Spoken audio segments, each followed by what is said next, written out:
Bismillahirrahmanirrahim. Assalamualaikum warahmatullahi wabarakatuh.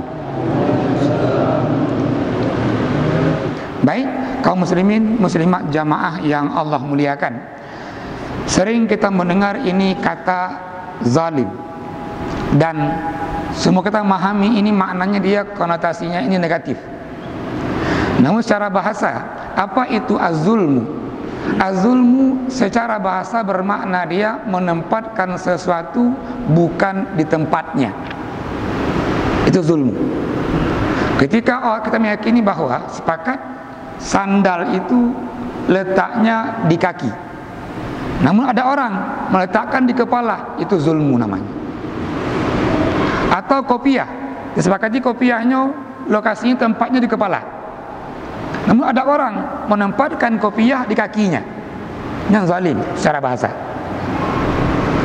Namun ketika az-zulmu dikaitkan dengan hukum Allah, maka ketika orang mengerjakan larangan Allah, orang itu disebut zalim.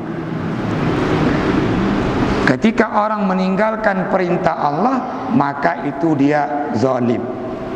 Kalau begitu, zalim secara syariat adalah orang-orang yang mengerjakan larangan Allah dan orang-orang yang meninggalkan perintah Allah. Perintah Allah misalnya ini salat, dia enggak salat, itu zalim. Larangan Allah adalah jangan mencuri, dia mencuri, itu zalim. Maka ini zalim dalam pemahaman syariat. Baik, selanjutnya ketika dikaitkan zalim ini dengan syariat, ada sebuah hadis kursi, langsung ini Allah memberikan maknanya. Rasulullah menyampaikan hadis ini, dan oleh Imam Muslim, ini bunyi hadisnya, ya ibadi, kata Allah, ya ibadi, inni haramtu zulma ala nafsi. Kata Allah, saya Tuhan kalian mengharamkan kezaliman atas diri saya.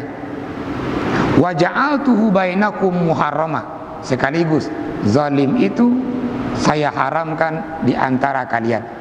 Maka di penghujung hadis itu perintahnya ataupun larangannya, wala tazalamu, janganlah saling menzalimi. Ini hadis kursi dengan sanad yang sahih dengan oleh Imam Bukhari, Imam Muslim, Imam At-Tirmizi. Selanjutnya, ini kitab mengutip sebuah kisah.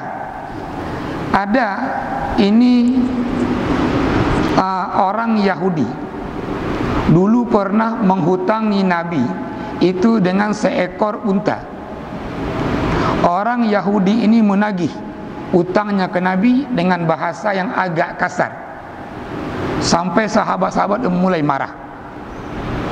Namun Nabi menahan para sahabat. Apa kata Rasulullah? Wahai para sahabat, itu hak dia untuk menagih. Dan betul kata Nabi, saya berhutang 1 ekor unta ke Yahudi ini. Lantas Nabi perintahkan sahabat mencari unta sebesar yang pernah Nabi pinjam kepada orang Yahudi ini. Namun sahabat enggak menemukan unta yang hampir sama. Sahabat menemukan unta yang lebih besar. Lantas sahabat bertanya, Rasulullah, unta yang engkau minta besarnya enggak sama yang engkau pinjam. Yang ada yang Nabi yang lebih besar. Bagaimana Rasulullah? Rasulullah, beli yang lebih besar itu, bayarkan utang saya. Maka di antara akhlak, adab adalah mengembalikan utang itu dengan sebaik-baiknya. Bagaimana sebaik-baiknya? Boleh melebihi dari yang kita pinjam, namun ingat, batasannya adalah kelebihan itu bukan disyaratkan sejak awal. Ngutang peng 1 juta, tengok musim bau rambut, pulang peng 1 juta tambah 2 kantong bau rambut, boleh, halal, halal. Namun 2 kantong bau rambutnya akan haram dia jikalau sejak awal lu pinjam peng kedon 1 juta rupiah, nah pulang ke lu 1 juta plus 2 kantong bau rambut, maka bau rambut juga haram. Maka batasannya adalah ini kalau disyaratkan sejak awal. Kembali kita mengingat, dulu kita mengkaji bab gadai menggadai. Boleh enggak orang minjamkan uang mendapatkan hasil sawahnya? Boleh, tapi yang jangan disyaratkan sejak awal. Ketika panen, yang pinjam uang tadi, yang menggalah bunuh, gejuk bacuk padi. Namun padi itu bukan syarat sejak awal. Boleh, itu boleh. Nah, kata Nabi, ahsanu qadha'a, itulah orang yang menunaikan hutangnya lebih baik.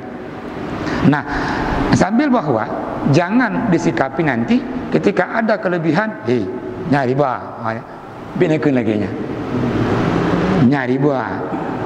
Selama itu nggak disyaratkan. Namun, kalaupun syaratnya itu dengan kurang jelas dengan bahasa kinayah, contoh, nyol pinjam pengkedon lagi biasa, Bu. Nah, lagi biasanya itu mengharamkan juga dia. Kita lagi biasa, saya kapanen sekian. Itu bagian dari mensyaratkan. Walaupun lafaz katanya lagi biasa. Namun kita syaratkan itu boleh. Juga buku ini memberikan sebuah kisah yang juga sangat menarik. Itu ada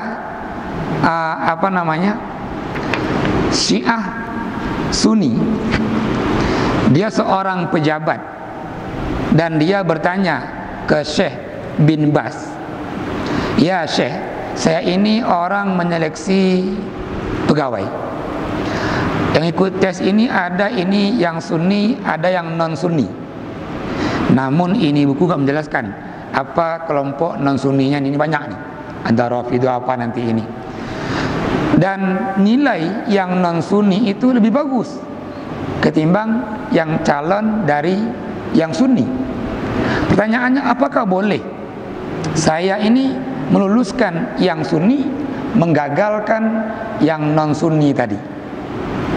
Syekh bin Baz menjawab dengan ayat Al-Quran Al-Ma'idah ayat 8. Apa kata Allah? "Wa la yajrimannakum syananu qaumin ala alla ta'dilu." Kata Syekh bin Baz, jangan sampai kebencian kalian terhadap suatu kaum membuat kalian untuk tidak adil. Perintah Allah, i'dilu, adillah. Fa innahu aqrabu litaqwa, karena adil itu dekat bertakwa. Maka akhirnya ini luluskanlah. Ini pegawai yang dia non Sunni. Namun qadarullah, ketika orang ini dia lulus, yang non Sunni tadi pindah jadi jamaah yang sunnah dia, karena adil tadi. Maka ketika ini menempatkan sesuatu di tempatnya itu, maka dia menjadi sesuatu yang takwa dan jauh dari kezaliman. Maka lawan dari zalim itu dia adil. Ada adil, lawannya zalim. Nah, kitab ini menjelaskan yang pertama, secara umum dalam muamalah itu ada dia zalim kepada Allah, ada dia zalim sesama manusia.